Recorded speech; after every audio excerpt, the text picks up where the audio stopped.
Welcome into our Backyard Brothers podcast. We're continuing with the NBA review, season review today. And because we hit 10 teams last week and out of what we thought would be 30, that's all we're doing today is jumping in to finish the NBA review.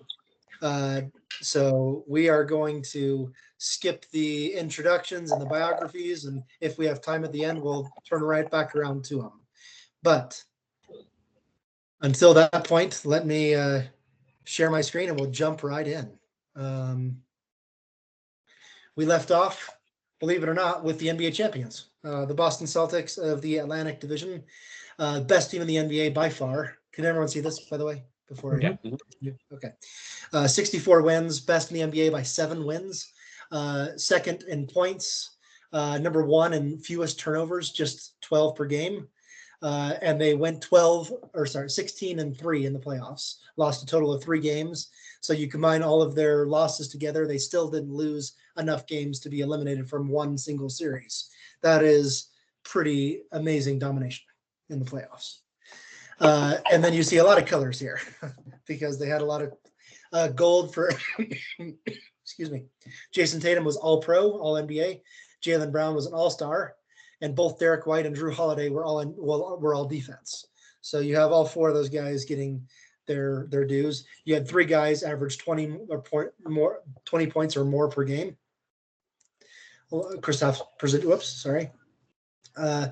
Horford was excellent, especially in the playoffs. He shot 42% from 3. Sam Hauser also shot 42% from 3. Those 2 guys were great off the bench.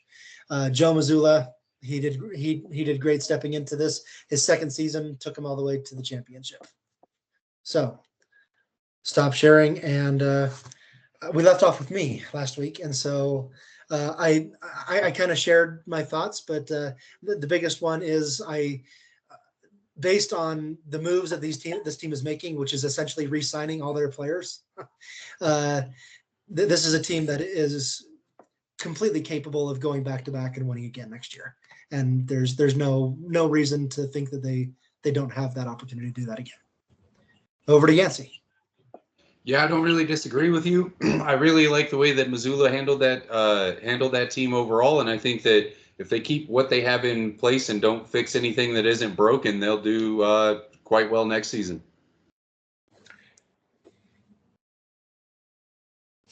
Over to Cody. Yeah. Oh, sorry. Okay. I think they just need to make sure they give the coach an extension. I mean, he did a fantastic job in his second season. He looks like a young guy. So if you give him an extension and he can be there for a long time, and they should be good to go. Yeah, Cody, to mention that, I think Al Horford is like 3 years older than his coach. You know, there's players that are older than the coach. Something that the Celtics did really well during the season, especially during the playoffs, is that they never put the pressure on any one of their players. That they had 4 or 5 different guys that were the leader of during a certain game or even during a series. You know, that Porzingis, when he came back in the finals, had fantastic impacts. So did Drew Holiday. Derek White had like a fantastic series, you know, in the playoffs, and it wasn't this whole all on one guy, kind of like the Mavericks were all on Luka. And they're able to spread that out. And of course, they had a very deep roster, but they played very good team basketball, some of the best team basketball we've seen in a long time. Yeah, and want to mention, like, we looked at all the colors on the previous one. You would think that Tatum would be the best player on that team. It was Jaylen Brown that was the best, both in the Eastern Conference Finals and the NBA Finals. He won the trophy for both of those. So Jaylen Brown was the guy that propelled them to victories in the last 2 series. So, yeah. Okay, over to the next team, the Brooklyn Nets. 32-50 last year, 25th in points per game, 23rd in offense, 20th in defense. Nothing really sticking out as any good last year. Mikal Bridges was their star, 19 points per game. Guess what? He's gone. He's joining the New York Knicks to make the Villanova Knicks a real thing. We'll talk about that when we get there, but there's now 4 Villanova players of the starting 5 in New York.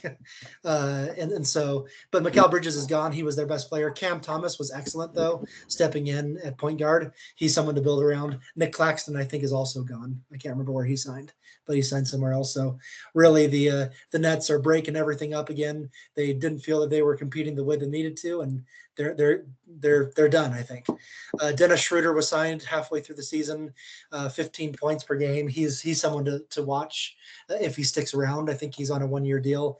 Ben Simmons, I said at the beginning of the season, this was his last chance to stick in the NBA. 6 points per game, 8 rebounds is good, 6 assists is okay.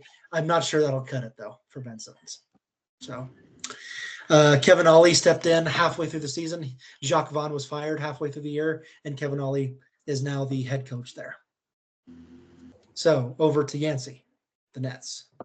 Yeah, I don't see a whole lot to build on here. So, I mean, they're a young team. There could be potential there. But with a record like that, and unless you see a big change in a positive manner, as opposed to sending your second best player or best player out to another team, I don't see a bright future for the Nets. That's all I could really say there. They need to sign a big name. They need to get a big name star, I think, over to the Nets. And I'm not sure exactly who's going to be available this offseason, but they needed to do some serious free agency looking. What was their record like the year before this? Did they make an improvement with a new coach? Not really. They fell off. I think it fell off even. I think they need to, make some waves in the draft, but mainly they need to get a big name. Yeah, to just echo that, for a team to be able to be competitive, they need a Batman and a Robin. And this team had an Alfred. They just didn't have anybody. Mikal Bridges was kind of their star, and he would be a role player on any other team. And so this is a team that's struggling to find a guy to be the star. Yeah, I want to mention the trades that they have made this offseason. They grabbed Michael Porter Jr. from the Nuggets. So he'll go over there, and they also traded for DeAndre Ayton, the big man from the Trailblazers. So that's who they're bringing in, and that's a good start. But neither of those two guys are the alpha, so they're still searching for that guy. And until they do that, they're not making the playoffs. So okay, over to guess who? The Knicks. We just talked about them. They were second in the Eastern Conference, first in offensive rebounds per game, second in points allowed, a great defense, 7th in offense, 10th in defense. They looked really good last year. Julius Randle was an all-star, and then he missed the entire playoffs because he was hurt.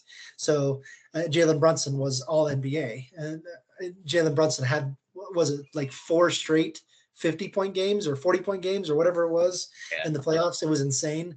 He is as good as they come in New York. And imagine what they could have done if we continue the analogy we were talking about, if he had his Robin in the playoffs too, if Julius Randle was there. And you see these Villanova, joined by Villanova, Mikal Bridges. All 4 of those guys were on the team that won the national championship for Villanova back in 2016 or something like that. So these guys, they're creating a Philadelphia East. So Isaiah Hartenstein is gone, but they were very good, very deep in the bench as well. Miles McBride was really good. Precious Achua, OG Anunoby, I believe, is re-signing with the Knicks. He opted out, but then re-signed again at a different contract. Mitchell Robinson is a very good defensive player. Tom Thibodeau always gets the best out of his players. If he has one bad thing, he runs them into the ground, as he did last year. And so if anything can change, you wonder if he can adapt a little bit to save his players for the postseason. Over to Cody. So on that, the slide there shows Brunson had 28.7 points per game. According to ESPN, he had 32.4 points per game. I'm not sure which one is correct. I'm not sure where you got your number there, Scott. But either way, re-sign Brunson. Give him another. I'm not even sure what his contract's like, but go ahead and extend it. do the Patrick Mahomes thing, 10-year, 12-year deal thing. For him, let's keep him around for a while, and you'll be you at least have your Batman at that point. Yeah, they had an absolutely fantastic season. Scott, you talked about what Tibbs does as the coach, and one of the things he does is he runs his players into the ground. The Knicks play more minutes per player than any other team, and I think that hurt them. Where in the final few games of their series, they were starting cheerleaders. It was bad. They ran out of players, unfortunately, and yeah, if they could have been healthy, this could have been an extremely dangerous team that would have given the Celtics, a potential 6 or 7 game series at a minimum. Cody, the stats that you saw on ESPN were his postseason stats, his playoffs. The 32 points in the playoffs. So that is one thing to point out, that the best players elevate their games in the postseason, and that's exactly what Jalen Brunson did. He was already averaging 29 points per game in the regular season, averaged 32, 33 in the playoffs. And so this is a great team if they can stay healthy. I would hope that Tom Thibodeau's been around forever. He's not going to change, I don't think. But you wonder when it gets into that late, 90th game of the season or whatever it is, if he's going to have any players to help him push toward the finals. That's the bad part. Yeah, I think having what amounts to a college team that played together, that won a national championship team together, coming back to play in the NBA is incredible, and something that we should definitely be talking about. I appreciate that information, Scott. And I think that I don't want to beat the dead horse with the coaching thing, but that is a mistake if you're beating those players down to where they can't perform when they need to perform at their highest level. Something has to change about that. But Thibodeau is overall, from what I know, he's a good coach. Like, he performs well and he gets players to play well. And so you can't ask for too much more than that. And I think that the Knicks I think they get into the playoffs and have some success. I don't know that they stay healthy, though. I have a fear, as well as you guys did, that is going to be their downfall, that they don't, the rubber falls off the tires. Okay. Back to, that's the Knicks. Sorry, I've been messing around a little bit. So Philadelphia 76ers, they finished 7th in the Eastern Conference, mainly because Joel Embiid was hurt for half of the year. Once he came back, they almost pushed themselves out of the play-in, but didn't quite do that. But both Joel Embiid and Tyrese Maxey were all-stars. You can see Embiid's numbers: 35 points, 11 rebounds, 6 assists. The reigning MVP from the year before didn't qualify for the MVP consideration this year, but if he had those numbers over the course of the season, he would have been there again. Maxey was excellent, especially in the playoffs. And then looking at the bench, Buddy Hield came over halfway through the season to help offset the loss that Joel Embiid had. He's a great shooter from three. And Kyle Lowry is a great player as well, veteran player.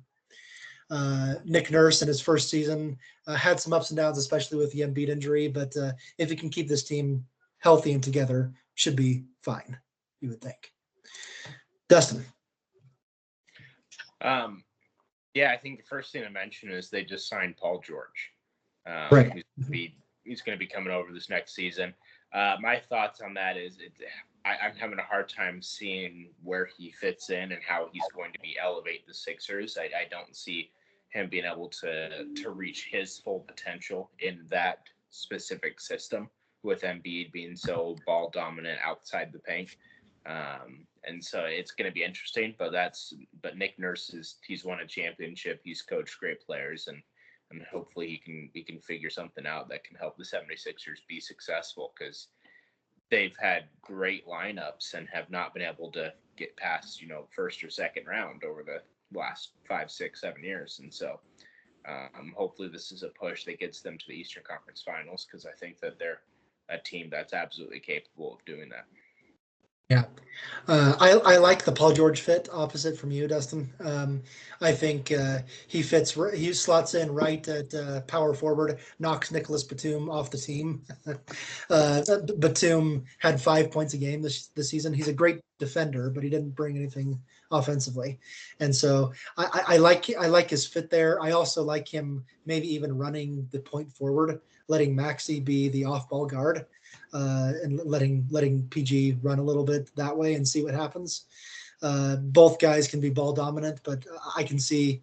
I mean, Embiid brings it up the court too, and so anyone can be a point guard in that system. It seems like, but it'll be interesting to see how that works. But I do like the move, and I think as long as Paul George and Joel Embiid in this case can stay healthy, I think it'll be a formidable lineup going forward. Yeah, I'm kind of along the thinking of Scott there. I think that Paul George is a good player to plug in there. Defensively, he offers a lot, and he offers you a lot more than Batum on offense. And so if you can just get a few extra points there on their average with Embiid being such a beast, I think that really helps their chances. Staying healthy is always one of those issues that if you can't pin it down and keep guys healthy, it's going to prevent you from getting to the playoffs or at least hinder some of that success. So that's super important to this team is to keep them healthy. But I like the addition of Paul George, and I think that they play well into the playoffs, but I don't think they get too far. I have nothing substantial to add. Last team in the Atlantic Division, the Toronto Raptors, won 25 games last year. Good for last in the division and 12th of 15 in the Eastern Conference. They were a bad free throw shooting team for whatever that's worth. 29th out of 30, 24th in offense, 25th in defense. Scotty Barnes, though, is quite a player. All-star last year, and he just signed a Supermax extension with the Raptors, meaning he'll be there for a long time, and he's getting paid a truckload to do it. And so he's the foundation to build upon. He had RJ Barrett was good since he came over during the All-Star break. He's another good one, as well as Emmanuel Quickly. Those three guys make up your big three. Jakob Portal was good inside as well as shot blocking. And then you got Kelly Olynyk off the bench and Bruce Brown. And that's about it from that standpoint.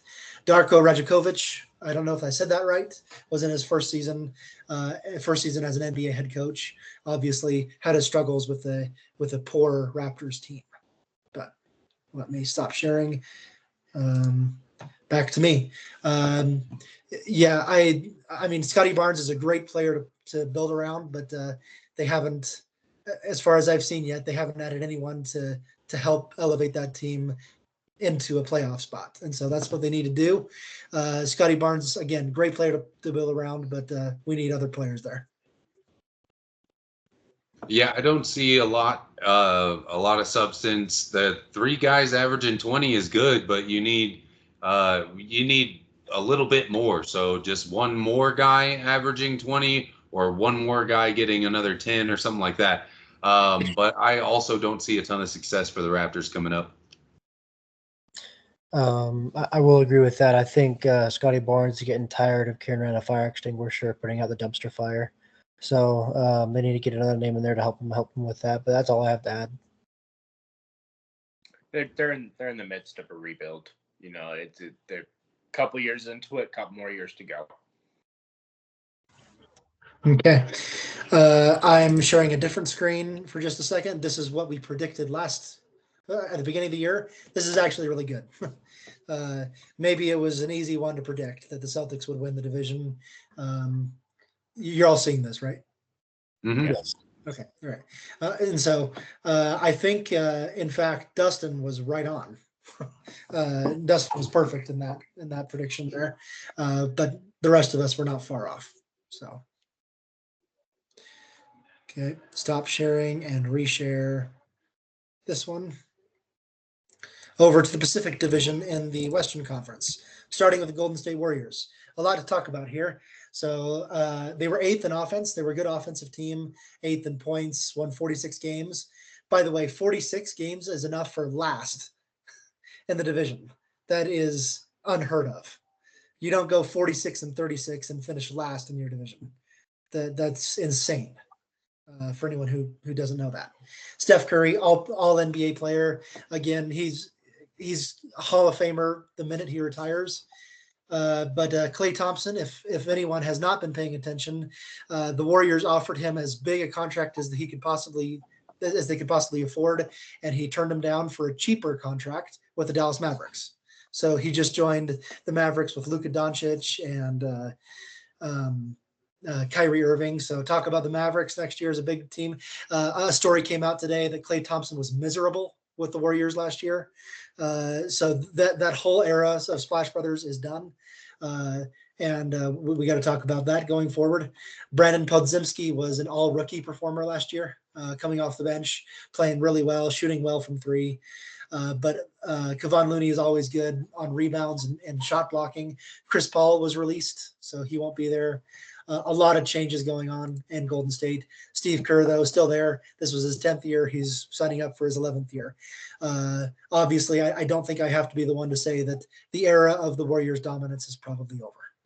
So over to who? Yancey, I think. Yancey, yes. Yeah, I think losing Klay is going to be a pretty big blow there. I think everybody can agree. And I think it's a great addition to Dallas. I think they could use a player like Klay to complement them quite a bit. And I agree with you that them being as dominant as they were is going to really fall off, especially if you don't have two guys like Steph to defend, unless you replace Klay with somebody who can really help stretch out defenses in the way that he did. And that's all I really think I can add to the conversation. I think I got more of just a question, honestly. Draymond Green, he was the one having the issues with all the hitting and getting suspended for that, right? Yeah, he's the bad kindergarten kid. Yeah, exactly. And I remember at the time he was suspended, and it was more of a question of if he was going to retire or just come back. I mean, now, is he at the? I mean, how far is he in his career? Is he near the end? Is he? You think that's going to be a possibility, or is he going to be suspended again? What's going to happen? He's in his mid to late 30s. Okay. So he's definitely old enough to retire and rich enough to retire, and so that's not an issue. It's all about whether he wants to keep playing. And okay, well, I don't really have anything else to add. I'm proud of myself in that when we did the season preview last year, that I called this Chris Paul addition to be the thing that blows the Warriors up. And something I talked about is I don't like the Chris Paul addition at all. That with him coming off the bench even, and I look back on that and kind of say I was right. In that several players have now left saying they're miserable, and then Draymond Green had his issues, and now Chris Paul was released and is now signed with the Spurs, and that essentially blew up. I think it was headed that way anyway, but unfortunate with the Chris Paul, I think was a little bit of a fire starter in there. But it's going to be interesting to see how Kerr manages the rebuild over the next few years, because he came into a team that was loaded with talent.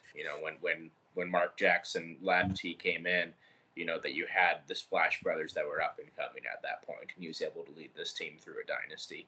And so it'll be interesting to see him as his coaching strategy through a rebuild. Yeah. I can't remember who it was. Maybe it was Charles Barkley after the Warriors got beat in the play-in round.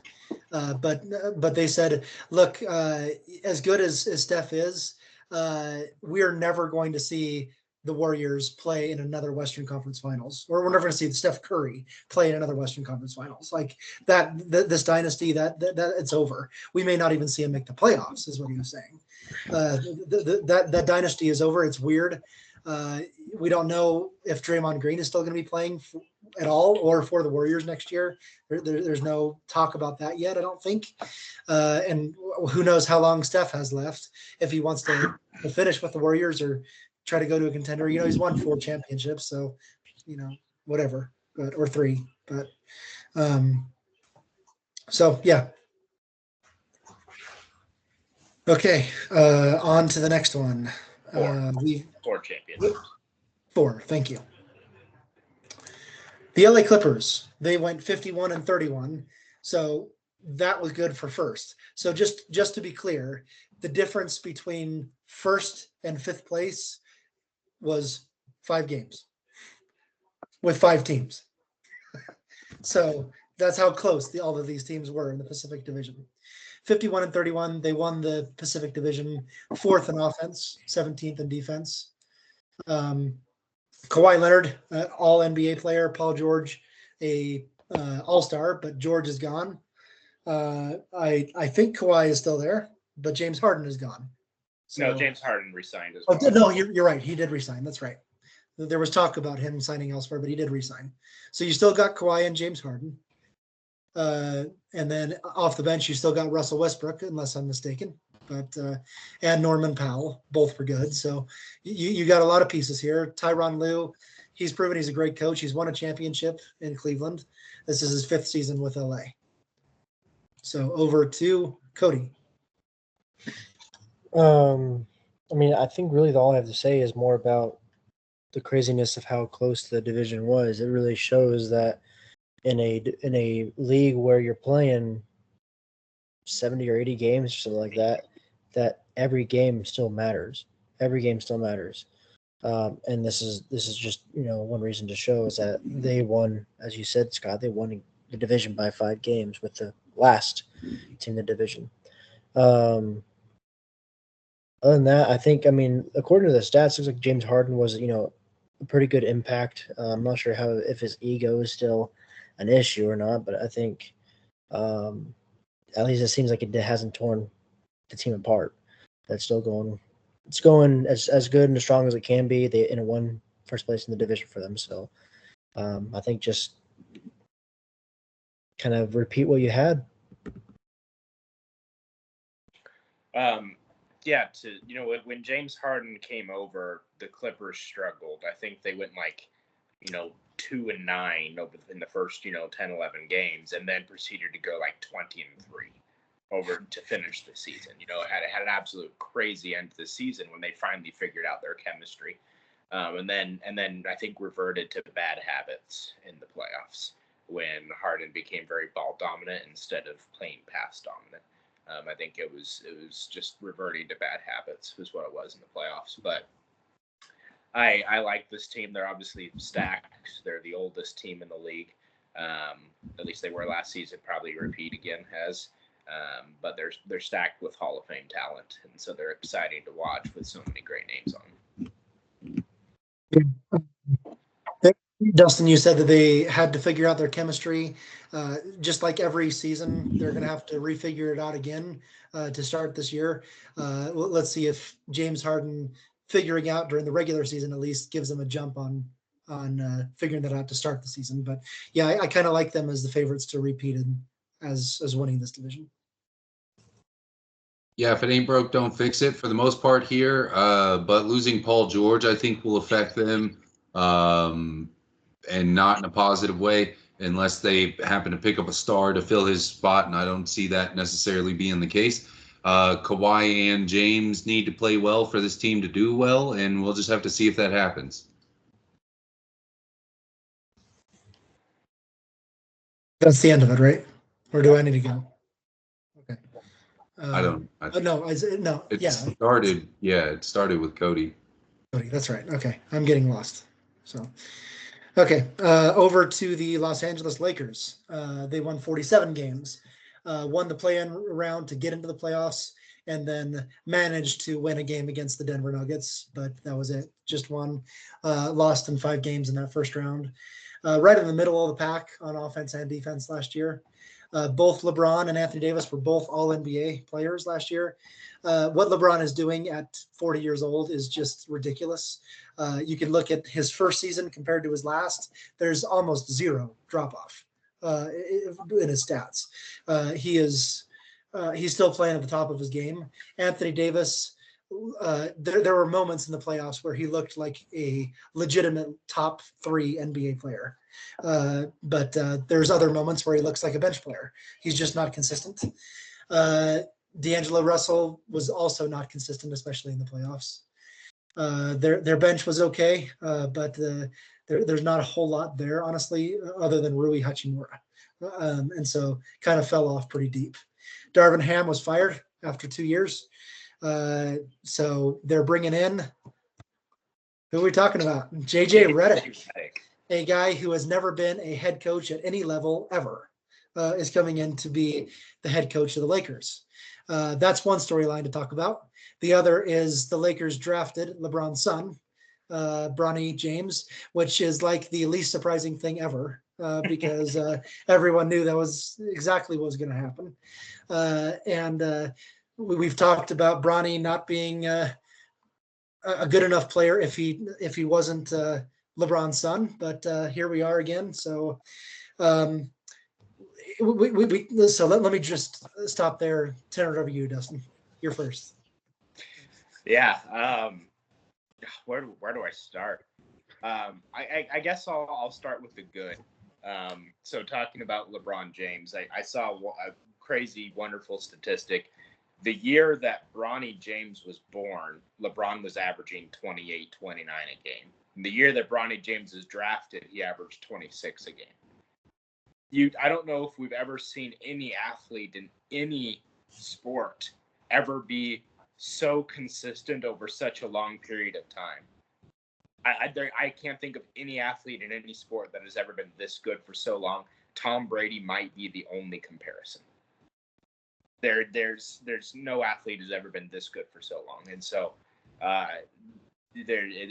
that's all I got to say. It's absolute praise for LeBron James. Now to talk about the other two, maybe not so positive things. I feel bad for Bronny James, because I think what's going to happen is he's going to have every single camera in the world pointed at him this season and however long that LeBron James is in the world, that is in the league. And then the year that he retires, Bronny's going to get shipped off to Shanghai or the G League or something like that and never be talked about again. And it's just unfortunate. We've talked about, people trying to play in their father's shoes, and it's just not fair. And so I feel bad for Bronny, and I just hope that he's able to handle it well and to not put any pressure on himself. Just go out and play basketball. Now to talk about JJ Redick, I thought about this for a while, and the conclusion I've come to is I think that since me and JJ Redick had the same hobby this past year, running a podcast, I have a legitimate chance of becoming a head coach. That's what I see, is I might be the next head coach of an NBA team, because me and him are doing the same thing. We're running a podcast. And so, of course, I wasn't a former NBA player, but best of luck, JJ. It's such a difficult job, and good luck. Yeah, it sounds like we're going to have a lot to say about all four of us about this team. But Dustin, I'd agree with you. I think that's funny. You also don't shoot 45% from three. So, but JJ Redick is not shooting from three. He's a coach. So JJ Redick is a great player. We don't know if he's a good coach. We suspect that he's not, because he's never been a coach. He's been coached by a lot of good coaches. Maybe he can take that from them. But I think he has hired a couple of former head coaches to be on his staff, and so that's good that he's done that. He's surrounding himself with experience. So we'll see how that works. I like JJ Redick. I do like the guy, and so I'd like to see him succeed as a head coach. But like you said, Dustin, it's hard to be a head coach in the NBA. It's the hardest job to be the head coach of the Los Angeles Lakers. So, and like you, I'm thinking, you see on the court sometimes the dad go out with his 4-year-old, and they're playing a game with 8 other guys, and everyone is saying, "Oh, you can shoot the ball," and they're guarding him like this and letting him move. That's kind of what I'm thinking, is because Bronny has no talent to be in the NBA. We're just having a guy and his little kid play out there with a bunch of other guys that are going to say, "You can shoot it, you can make it." And then as soon as LeBron is done, they say, okay, get off the court. You don't belong here. I hope that's not the case. I hope Bronny does well, but that's what made me think of this situation. So I think a little bit differently than you guys about the whole JJ Redick thing. Winners win, baby. I've been a winner. Winners win, baby. It doesn't matter if you're a coach or a player or whatever. Mouse in the tube. It's just science. You push them in the butt, they beat the next mouse. They beat the next mouse.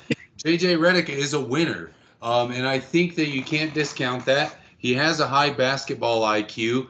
Almost every Hall of Fame coach that you name played basketball at one point in time in their career.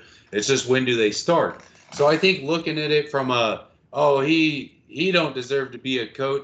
I think that's crazy talk. He absolutely deserves to be a coach. It's just that he's starting now, and we're getting to see the very beginning, and he might grow to be one of the greatest coaches we talk about after being a player, just because of all he knows about basketball and being a winner. Being a winner matters. It counts for something. And I think that he'll be able to have some success with the Lakers, but I'm also on your side with the whole Bronny James thing. He's being used for clickbait and interviews and for his dad's, I don't know what you call it, but wanting to like experience that with his father, and then he's gonna get kicked out of the league based on his own merit. And I think that's fair.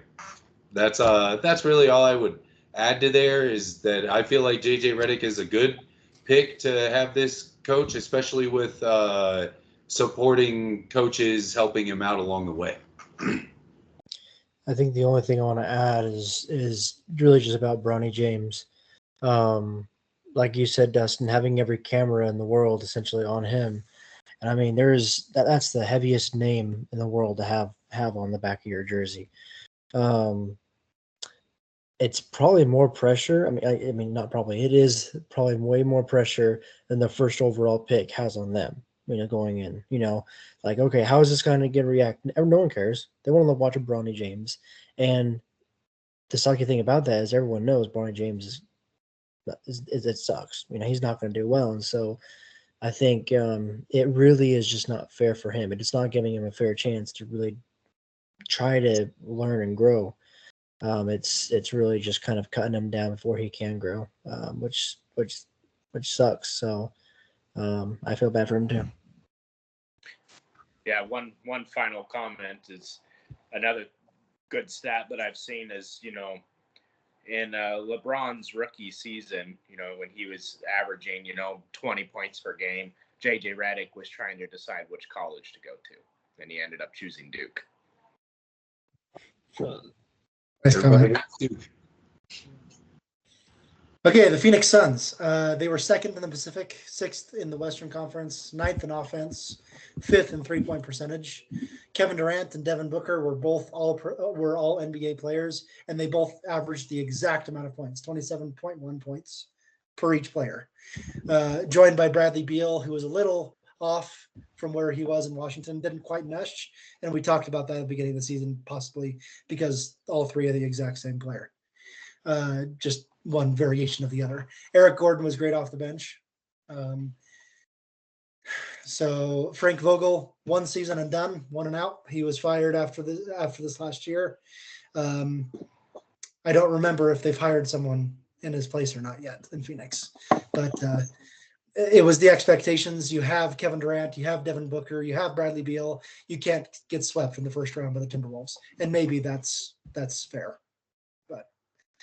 Anyway, we're off to me. I just shared that. I really don't like firing a coach after one season. We've talked about that multiple times in multiple sports. Again, it's the Suns general manager has James Jones, is who that is, by the way. James, is that his last name? Jones? James Jones, I think. The former player from the Heat, the great three-point shooter. I'm trying to think. I think his name is James Jones. James something. I think it's Jones. Anyway, sorry. He has totally destroyed this team. honestly. You bring over Kevin Durant to sell everyone to go get him. Then you sell everyone else for the next 10 years to get Bradley Beal too. And now you have no draft picks and you have a team that proves that they can get to the playoffs and lose in the first round. And so there's no recovery for this. I think the Suns are doomed for the next 4 or 5 years because they can't afford to bring anybody over. They have no bench because they've spent all of their money on their starters. I don't always quote the Tiger King, but when I do, it's good. I'm never going to financially recover from this. And that's the problem that the Suns are dealing with right now. They hear the ambulance outside.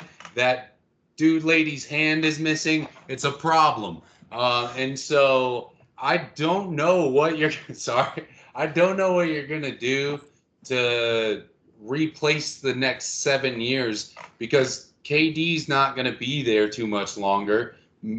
I'll give him 3 or 4 if I'm pushing it, and I don't even believe that when I say that.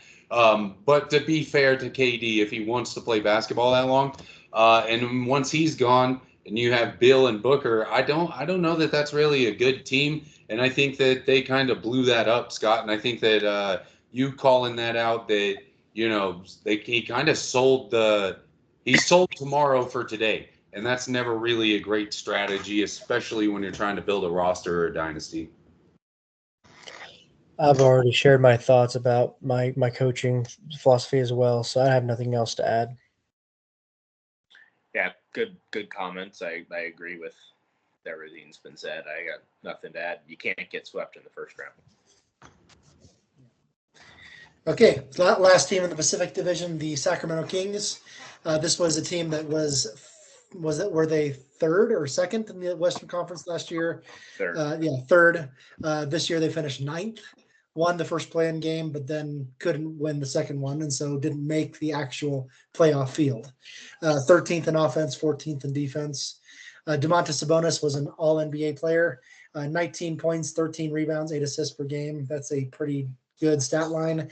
De'Aaron Fox didn't get the accolades that maybe he should have received as well. 26 points, 6 assists, 2 steals. Keegan Murray was excellent, especially in that play-in game, the first one against whoever it was they beat. But he's a great player to build on for the future. Trey Lyles is always good from 3. Malik Monk was excellent. They missed him in those 2 play-in games. If they would have had him, maybe they could have squeaked into the playoffs because he was a legitimate 6th man of the year candidate until he got hurt for the last couple of weeks of the season. Mike Brown, excellent head coach, and heading into his 3rd season. Okay, back to you, Yancey. I think. Yeah, I don't see a whole lot here. Fox is good, Sabonis is good, or whatever, however you say his name. They're both pretty talented, but other than that, I don't see a whole lot that I would really look forward to in the Sacktown. So yeah, I don't have a whole lot to add to this team because I don't see a lot that I would build on. They're just kind of a middle of the road team in my opinion. And that's all I got. I think I'm more of a question that will just lead over to Dustin to take over here in a second. But if Malik Monk is such a good player, such a good 6th man, what's keeping him from being a starter either in this team or at another team? Because he's better as a 6th man. He's better as that spark plug. That his job is to get buckets. Like that's the reason they put him on there. It says, hey, I'm going to put you in for 5 minutes, and I expect 10 points out of you. That's what it's going to be. He's that spark plug. Are those your comments, Dustin? What do you have? Oh no, the only other comments that I would have is that I love this team, this lineup. This team that I'm really excited to watch. I think Sabonis is quietly one of the best players in the NBA. He's great. And so this is the team that I love to watch. I wish they had done better, and I'm hoping that they have a great season because they're fun and they're exciting. Light the beam. I agree with you, Dustin. I like watching that team, and they're really fun to watch. And Cody, to continue the response, a lot of players who would start well in a lot of other teams end up playing the best when they're playing against other backups. Like it's a really good strategy to put a really good player coming off the bench when you know they're going to be playing against guys that are not the starters for the other teams. And so Jamal Crawford did that his whole career. He was a six-man. He won the six-man award, I think, 3 times, maybe even 4. And that's a legitimate strategy to put one of your best players coming off the bench. And it's a good team mentality for the player to say, I understand my role, my best contribution to this team is going to be coming off the bench and not getting those starters minutes. It's a good, humble attitude to have as well. Yeah, Manu Ginobili. There you go. Yeah. Went off the bench his entire career. These are not comparable players. Manu's, a Hall of Famer, but Manu was off the bench his entire career, and he was one of the best shooting guards in the game. Like, you put him in a top 5 every single year of his career, and he came off the bench. Another question. How easy is it to get in the Hall of Fame being a 6-man? If you're really, really good at it. Yeah. Manu Ginobili is the best. Is Malik Monk on that? Yeah, you're a 1%er, bro. Like elite. Is Malik Monk on that path, would you say? No. What's the last offensive lineman to get in the Hall of Fame, Cody? Last offensive lineman? I can That's answer the the question you're asking us with the 6-man thing. I'm just throwing it into perspective. Offensive I can lineman answer that Talk about like that. Joe Thomas of the Cleveland Browns was the last one to get into the Hall of You Fame. don't count, Rain Man. You know everybody in the Hall of Fame. Joe Thomas was a to finish. fantastic tackle for the Browns. He was amazing. Like, offensive linemen go to the Hall of Fame just as much as anyone else. I don't know what you're talking about. No, they deserve it. I'm not saying they don't. I'm just saying, like, to be like, recall from memory the last one. It's tough. Oh, gotcha. Oh, wrong one. Sorry. Because I think 6 men are looked at the same way. Like, even though they're necessary, it's like, yeah, but how many touchdowns do they catch? Well, 0. Yeah. That's not what they do. This is ugly, guys. 2 of us picked the Warriors to win that division. They finished last. All 3 of us picked the Clippers to lose the division. They finished first. So we screwed up that division. To be fair, James Harden was not on that team to begin the season, but not that we would have changed our opinion when he was, because we didn't. So to be fair, these teams are all 5 games apart from each other. That is true. I was true. going to say that's one of the toughest divisions to sort out, ain't it? Yeah.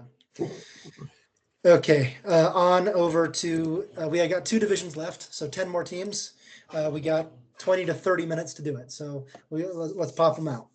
Atlanta Hawks, 36 and 46, 12th in offense. Trae Young was an all-star. He was great.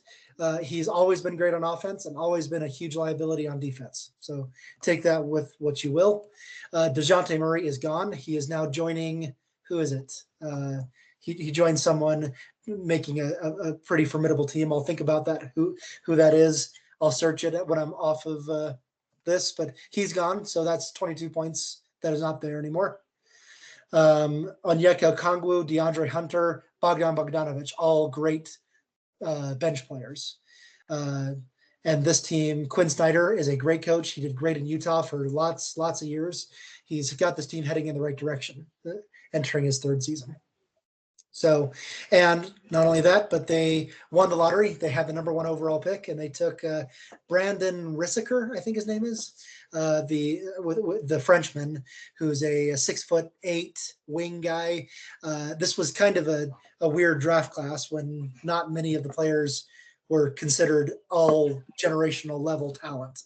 And so Rissiker emerged as the best player in this draft, and he was taken with the number 1 overall pick. Over to you, Cody, I believe. I don't have a whole lot to add to this. I think it's just interesting that Jeff Snyder went over to this team. Why did he leave the Jazz? He's fired. He's fired, yeah. All right. Well, I do know he's a good coach. I always admired him a lot. So I think that they should just try to keep him, give him an extension, and move forward. Yeah. Scott, as you mentioned, the trick is trying to figure out a way to hide Trae Young on defense, and that's a tough trick. And so, Center's tried a few different things. Maybe try getting in the gym a lot more. Trey. Yeah, I think that's. He's like 160 pounds, so bulk that up 15, 20 pounds and learn some defensive skills to go along with your great offense, and you're a great player. But yeah, by the way, the trade was to the Pelicans. DeJounte Murray is joining the Pelicans, and so that'll be a fun lineup to watch. I've shared what I've wanted to about the Hawks. I'm excited to see what Rissaker can do, taking the place of DeJounte Murray alongside Trae Young. But I'm not sure I see this team in the playoffs yet next year, but I think they are headed in the right direction. I know a lot more about Atlanta drill music than I do about Atlanta basketball, so I'll just kind of leave it with your guys' comment. I don't know too much about them. On to the next team. We are going to Charlotte, the Charlotte Hornets. A few of us in this room, Cody in particular, we'll get there in a second, but Dustin as well, had high hopes for the Hornets this year. But 21 wins does not look good. 28th in offense, 29th in defense. That's bad, both of those. Brandon Miller, though, was excellent. Rookie of the Year, third place. I think the third in the Rookie of the Year conversation, all rookie team. But LaMelo Ball can't stay healthy. He was hurt for a lot of the year as well. When he is healthy, he's one of the best guards in the NBA, but it's just getting him to stay that way. Miles Bridges was good as well. That's a good trio, really. Miles Bridges, Miller, and Ball. But if they can stay on the court at the same time, would be helpful. Mark Williams, great on defense. Grant Williams, not related, an excellent hustle player. Seth Curry, didn't have the impact that they wanted him to have. Steve Clifford stepped down in his second season, in his second turn of duty with Charlotte. He is now moving into the front office. And so he won't be the head coach, but he will be involved with the team. Dustin, Charlotte. Yeah, these the Ball brothers are struggling with injuries, all of them, ankles, knees, legs. It's almost as if for the few years in their career they wore a substandard shoe for some reason. I don't know. But anyway, yeah, I did have high hopes, and I think Brandon Miller, was good, that he was as good as advertised, and I expect him to continue to improve, and that's the player you build off him, Ball, Bridges, and you try to keep that core together and build around it. I still like them for future years. Dustin, I can't understate how great that joke was, and I think people need to understand that joke. So I have to explain that for you. LeVar Ball, the father of LaMelo and Lonzo, who had all those crazy things that he said about his sons when they were entering the NBA. He decided to launch his own shoe brand called what is it, Baller? Big Baller brand. And so that's a great joke. I had to explain that so people can get that, Dustin. Good job. I was the lone one of us that didn't really believe in the Hornets this year, and mainly I thought that Ball would struggle to stay healthy, and so that he's a great player, but something needs to change where he can stay on the court, and if he does, this team has a chance. But if he doesn't, they don't. Too bad his dad can't just beat the injuries out of him like he did the talent into him. But anyway, I don't see a whole lot coming out of here, out of Charlotte. I mean, the Ball brothers are quite talented for what it's worth, but if you can't stay healthy, it doesn't matter because you don't have any time to show anybody on the court what you can do. I do see that they have what they need to find success, but I agree with you that they won't, Scott. And there's going to struggle for a few more years till they put it together. If it's not clear, I don't know what I'm doing. then it should be now. I just basically chose a team because I knew Brandon Miller was really good. So I have nothing else to add to it. But other than, don't look at me kind of thing. I chose them to win the national championship for those who don't know, or the NBA championship. Yep. Okay, over to wait. Is it no? I still have to. I kind of shared my comments anyway, so and I think that's done, right? Yeah. I'm getting lost again. Sorry. Over to Miami Heat. This was the defending Eastern Conference champions last going into this year. They didn't have nearly the same impact. Finished 8th in the Eastern Conference. Got beat by the Celtics in 5 games. Bam Adebayo was an all-defensive player. He was great. Jimmy Butler was good when he was on the court. Tyler Hero was good. You can see both of these guys, again, averaged the same amount of points, 20.8 points between them. They were both great. But their role players that they had last year, the lack of them was really hurting. And that's what kind of led to that. Jaime Jaquez, though, was great off the bench. The rookie, all-rookie performer.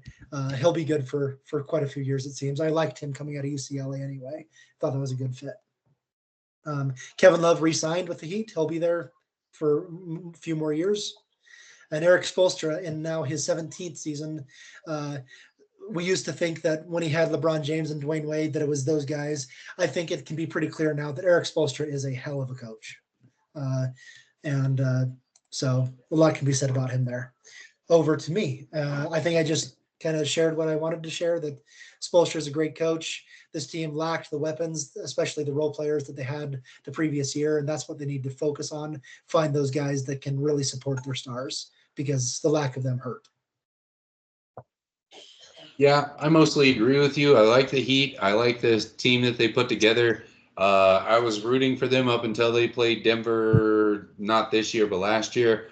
And then this year, I was rooting for them until Jimmy Butler opened his mouth about how he would have won if they were in there. And so, yeah, I like the Heat. I think that they have what it takes to get success. I agree that they have a good head coach. It's just keeping everybody together and finding the glue there. And once they do, I think that the Heat will be a competitor late into the playoffs. I think what they need to do in the offseason is just find a way to try to decrease injuries, especially to Jimmy Butler. I mean, he's one of their star players. I think they need to bring in another big name as well, like you said, Scott, to kind of help bolster those big name players on the team. But other than that, I think they have everything else that they need. They just need to figure out a way to decrease injuries. Yeah, the only comment I have is last year's team, the 2023 team. I've got to start petitioning NBA 2K to get them in as a classic team because of what they did last year. So that's all I have to say. Nothing about this year. Yancey, I thought you would have stopped liking Jimmy Butler when he showed up with his Fallout Boy haircut. So that's I like what the Ace, bro. I'm cool with it. Okay. On with the Orlando Magic. Got to the playoffs. They were 5th in the Eastern Conference. Really good defensive team, 4th in points allowed, 2nd overall in defense. So that's where they hung their hat. Paolo Banchero was an all-star in his 2nd season. So he's a franchise player, someone to build on. Jalen Suggs looked amazing in the playoffs and leading up to it. All defensive performer in addition to what he was doing from 3-point range. Those are your 2 guys along with Franz Wagner. That's a good big 3. Jonathan Isaac played well when he had the opportunity. Joe Ingles shoots really well from 3. He just needs to shoot more of them. And Markelle Fultz, not the first overall pick that everyone thought he was going to be after he was taken first overall. Jamal Mosley looks good and is entering his 4th season. So we're over to someone help me out. Yeah. Nancy. Yeah, I mean, I don't have a lot to talk about with the Magic. I do like Banchero. How do you say his name? Banchero. I like Banchero. I think that he's talented, but I don't know enough about the Magic to speak intelligently about what they need or don't need on their team to find success. So I'm just going to leave it with that guy's good, and I feel like they'll end up kind of middle of the pack again. I think if it comes a time that I know a player in NBA, then they're really good. And I know the name is Banchero and Suggs, and so they are both really good. Other than that, I don't recognize anyone else's name. Other than that, I'll send it on over to the expert Dustin. I don't have anything else to add. The biggest hurdle for the Magic is the purple and gold in LA. do not let them talk to Banchero or Suggs, because every time that Orlando's had a star, they've signed with the Lakers. Don't let them do it. And so that's my biggest thing is, hey, if you can keep this team together, like, mark my words, within the next 5 years, Orlando gets a championship. 100%. Mark my words. As long as somebody doesn't go to the Lakers. Shaq and then Dwight Howard. So, Yep. hopefully it's not Banchero next. But, Jalen Suggs is an all-star in a couple of years. Not only that, he may be an all-NBA player in a couple of years to join Paolo Banchero. So, like you, Dustin, if they can keep that core together and start working on the outer rims of that team, the role players, that's a team to watch out for in 2, 3, maybe just 2 years. So, yeah, I like that. Okay. Last team in this division, the Washington Wizards. Oh boy, they won 15 games last year total. That's one more than the Detroit Pistons won. So second worst team in the NBA. They were bad everywhere. 30th in points allowed. They allowed 123 points per game. Just bad everywhere. Dustin, you called it from the beginning. Jordan Poole coming over was a huge mistake. He was benched near the end of the year and wasn't even starting anymore. And he was the highest paid player on the team. So that's just a mistake. Kyle Kuzma was the best player on that team. He's playing really well, 22 points, 7 rebounds. He's the guy to build around, not Jordan Poole. But outside of really him, there's no one else. Bilal Coulibaly was coming along near the end of the season. He was the one that took over the spot from Jordan Poole, and he looks pretty good heading into his second year. So those two guys and no one else. Brian Keefe took over halfway through the year when the other coach was fired, and he had that interim tag removed. He is the official head coach next year. So over to Cody. Keep Kuzma and just blow the rest up. I mean, I don't know what else you can do. Just agency and draft, and see, the coach has only been there for 2 years, I think you said, right? So give him another year, see what you can do with it. Other than that, I don't know what else they need. They need some kind of magic, not the Orlando Magic, but they need some kind of infusion of something in there. But they're just garbage right now. Yeah, the Wizards took a huge bet. They bet big on Jordan Poole, and they lost. Is what it was. I called it, knowing where he came from in Golden State and the situation that he was in. I was like, no, this guy is just a guy that had opportunities because all other 4 people were stars. And so it was. I think just maybe even at the ownership level, look more into your player scouting and analytics. Try to understand who to take an actual big bet on, because that was the wrong one.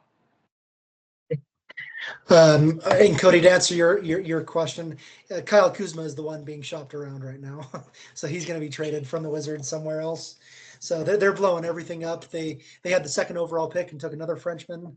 I think they traded back into the first round and got a couple other guys, and they signed Jonas Valanciunas to be their new center. So they're making a lot of moves, but Kyle Kuzma is probably not going to be part of the future of there. And the Wizards are going to be in hell for another couple of years until they get someone over there. Yeah, finishing second to last is nothing to brag about. I don't see a lot of good here. I agree, blow it up. I don't see what you do with a record and a team like that. That just, when you put all the eggs in one basket and the basket has a hole in it, that's a problem. Okay, looking at how we predicted it, it wasn't good. Dustin was the only one that had the Wizards at the very bottom, but most of us had the Magic down here as well. Heat did win the division technically because it was Magic won the division. Sorry, he finished second, so not a whole lot of good there, but yeah, could be better. Okay, we got one more division, and we got about 13 minutes to try and knock them out. So let's try and speed it up as much as we can. Starting with the Denver Nuggets in the Northwest Division, the defending champions bowed out in the semifinal round. got beat by the Timberwolves in 7 games, a really tough 7-game series. They were still great, third in offense, fourth in defense. Nikola Jokic, MVP again, his third MVP in 4 years. Clearly the best player in the NBA right now. 26 points, 12 rebounds, 9 assists. Jamal Murray right along with him gets even better in the playoffs. However, these 2 guys are gone. Kentavious Caldwell-Pope and Michael Porter signed with different teams, so they're losing part of their core. They do have some good players. Reggie Jackson re-signed. Michael Malone in his 10th season. He's the model to prove that waiting with the coach through some bad times turns into good stuff, because they had some bad seasons with him, but they stuck with him and he won a championship last year. So he's the one to point to, say, stick with your coach. So over to Dustin. Yeah, I don't have too much to say about the Nuggets. I think they're great. I think they're going to be a top 3 team in the West again, even with the losses. I think they'll be able to build around it. And a player like Jokic will attracts talent. And I think they're going to be all right. I think so too, but I think they could take a slight step back because of losing MPJ and KCP. They need to bring another guy with 3 initials over. So. Yeah, I don't see a lot that you need to change here. I think I am kind of along the same line as you guys, as long as they get a couple of decent role players. And I think they'll even be replaced by better guys because of Jokic's talent and people wanting to play with him. I think that they'll continue to find success in the West. I just repeat what Dustin said. Okay. Going to the Minnesota Timberwolves. The first 2 rounds of the playoffs, they looked like the best team in the NBA, and then Dallas figured them out. And Timberwolves lost to the Mavericks in 5 games. This was the best defense in the NBA, number 1 in defense, number 1 in points allowed, number 1 in 2-point percentage allowed, number 1 in field goal percentage allowed. They were the best defense in the NBA by every metric. Starting with this guy, Rudy Gobert, the Defensive Player of the Year for the 3rd time. That ties an NBA record. Or is it 4? I think it's 4 times. Yeah, 4 times. That ties an NBA record. He is the best defensive player in the NBA. Anthony Edwards looks like the second coming of Michael Jordan. He is an all-pro player and a future MVP if he continues down this path. Karl Anthony Towns was an all-star. Jaden McDaniels was also an all-defensive player. So they have all of those guys. Naz Reid is 6th man of the year over here. And so they have a lot of good players coming off the bench as well. Chris Finch coming into his 5th season. Can't heap enough praise onto these guys. And because it's my turn to go, that's what I'm going to say, is that I think the Timberwolves are my immediate favorites to represent the Western Conference in the NBA Finals next year. I think this is maybe the best team in the NBA coming into this next season. And so pretty much it's theirs to lose, theirs to fall down. Yeah, I think I kind of echo a lot of how you feel about the Timberwolves. They were really exciting to watch in the playoffs. I didn't know I was going to like them as much as I did. And even after beating Denver, I was like, wow, this is a good team. I enjoy watching this team. They're exciting, a lot of lob passes for dunks, stuff like that. And I think defensively, as long as they don't struggle defensively and they continue to play the way they did last year, we'll see a lot of the same. And I'm with your thinking, and that they'll be a top dog in the West also. I think I just echo what Scott said. I mean, to have that many colors like you're showing on their starting lineup is phenomenal. Just keep what you have, go at it again, and they should win.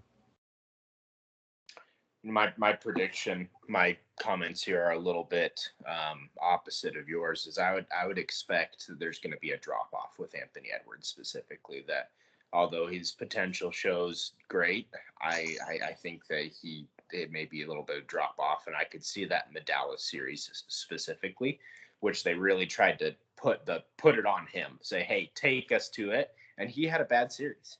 And it was rough. And, those comparisons are unfair, but at the same time, I got to be able to say, hey, Michael Jordan had 7 seasons of, oh, nope, just another great season. That's too bad before his first finals appearance and then what he did. And so I'm willing to eat that crow when it comes, but That's what I think so far, is that there'll be a drop off.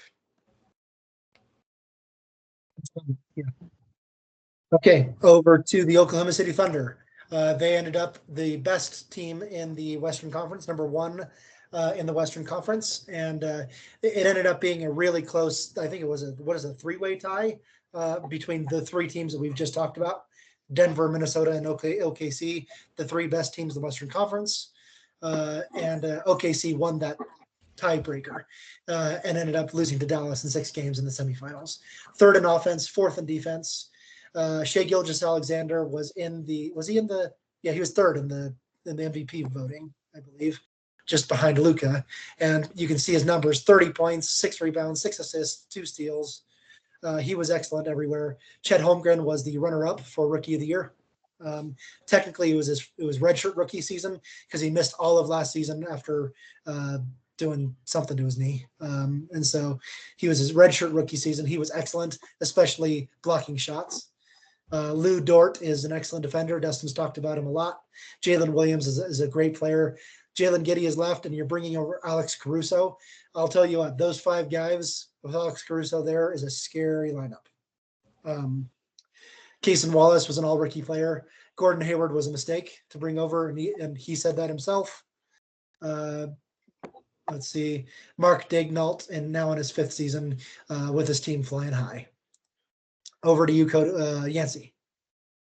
Yeah, I think this is a pretty good team. Overall, I think they have the talent to find success as long as they can kind of gel and get it going.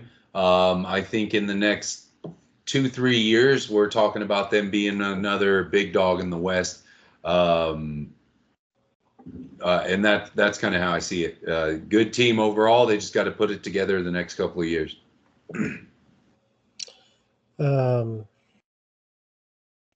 I don't know if I have anything to add. I'll just send it over to Dustin. So I'm a Thunder fan, wearing my Thunder shirt, but bringing in Alex Caruso and Isaiah Hartenstein, I also signed him. That I think that allows Chet to move to a more natural power forward position, which can just makes for such a dangerous starting 5. And you can either choose to have Lou Dort or Alex Caruso be your 6th man, which is just so dangerous. And so I have high hopes, and I want to say that the Thunder are going to represent the West in the finals next season. Yeah, I would think it's between the T-Wolves and the Thunder. I think they're the best 2 teams in the Western Conference, with Denver maybe falling down a spot to 4th. But I like the Thunder as well. I've always liked the Thunder. And so I'd be cheering for them as well next year. They're going to be scary good again. So, okay, over to, we got 2 teams left. The Portland Trailblazers. They won 21 games last year, which is not good for anyone who knows. You lose more than 60 games, you got a problem. So 29th in offense, 23rd in defense, worst 3-point shooting team in the NBA. That's not good. Obviously, replacing Damian Lillard, Anthony Simons did his best. He was pretty good, 22 points, 38% from 3. DeAndre Ayton wasn't the answer. They shipped him off this offseason.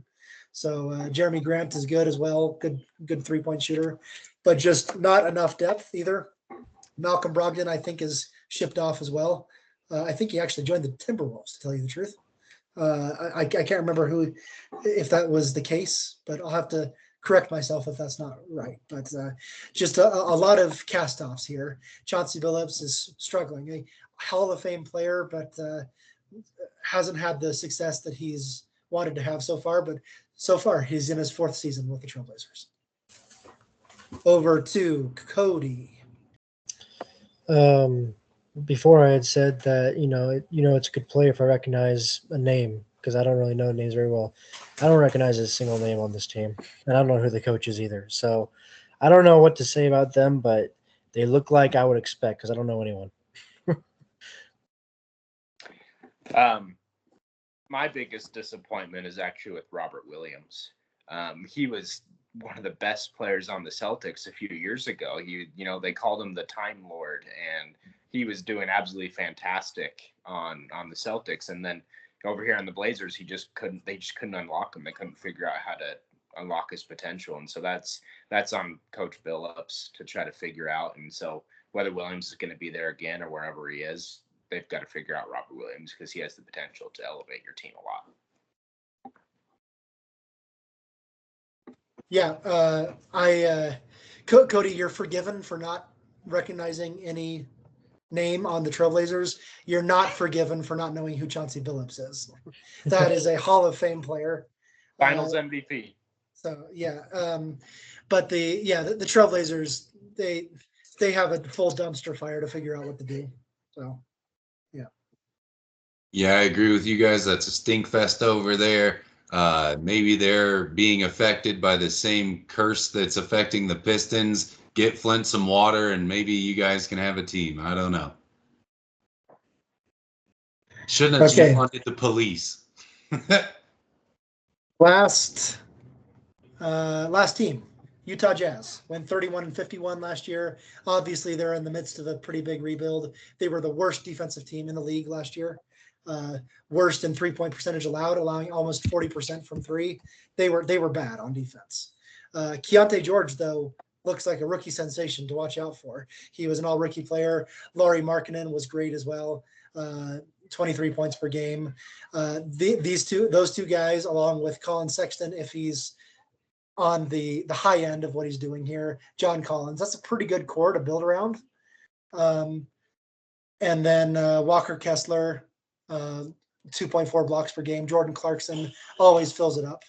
So you have good players on this team, but what are they going to do from there? Will Hardy in his third season as the coach of the Jazz coming up. So finish us out, Dustin. Yeah. Like you said, they have a really strong lineup that you think should do better. Maybe they just need a little more experience. They're all pretty young. But Lauri Markkanen's a great player to build around, with him being a 7-footer, but can shoot from anywhere on the court. He's from Finland, and his nickname is the Finisher. It's great.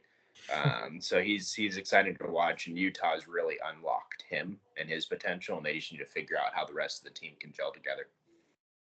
Yeah, I obviously us three are Jazz fans from our childhood, and so we like the Jazz, and I like their roster like you did, Dustin. And I think this is a team to watch out for getting into next year as a possible play-in. I think they're moving up the ranks. They're not quite a contender in the Western Conference, but if they continue this core together, they'll be there in about 3 years probably. Yeah, if you can build around Markkanen and keep him healthy, I think that they have moderate success. But I don't see a whole lot of star power here in the way that I'm not the same type of fan of them, and so I see that Markkanen is good, and you have to build around him to find success. I believe that's the path that they take to find success. Yeah.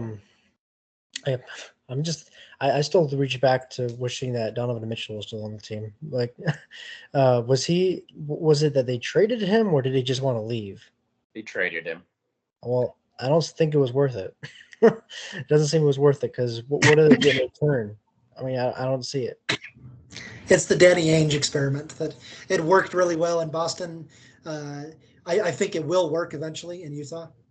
But yeah, the problem is that everybody's doing it now. Every single team is doing the Danny Ainge experiment, and so if everyone's special, no one is, right? It's not working because everyone's trying. Okay, last thing to share here. We did pretty good here. I mean, pick the top three in any order. Cody was the only one that didn't have the right top three in the right top three spots. But and obviously most of us knew that it was going to be Nuggets, Timberwolves, Thunder in the top three in whatever order, and then Jazz and Trailblazers at the very bottom, but in whatever order. So yeah, okay. So as expected, that took the entirety of today's podcast, finishing out the NBA review. The next time we'll talk about the NBA. We may have little things here and there, but we'll probably open up the NBA in early October as we talk about the NBA preview. for the 2024-2025 season. So thanks, everyone. Does anyone have any final comments? Olympic basketball, we'll make a mention on that. Yeah, thanks. Yeah. Next week, we are talking MLB. We haven't talked baseball in a while, and we're talking about the midseason report. All-Star game is right around the corner, so it's just about time to talk about how these teams are doing halfway through. So we'll talk to you guys then. Thanks.